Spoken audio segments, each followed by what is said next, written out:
রাষ্ট্র তৈরি হয় হচ্ছে শত্রু সাপেক্ষে, এবং জিনিসটা খুব পরিষ্কার।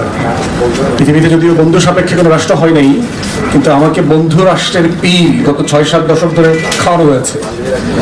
অতএব জাতীয় নিরাপত্তার প্রশ্ন রিজলভ করতে হবে রাষ্ট্রের শত্রু সাপেক্ষে। বাংলাদেশ রাষ্ট্রে শহীদ প্রেসিডেন্ট জিয়াউর রহমান ছাড়া স্যাডলি গত 5.5 দশকে এই কোয়েশ্চেনটা কেউ রেইজও করেন নাই, ডিলও করেন নাই।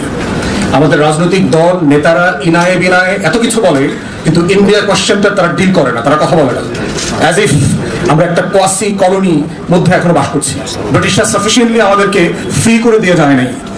অতএব বাংলাদেশ রাষ্ট্রের sovereignty, national security question resolve করতে হবে on the question of India.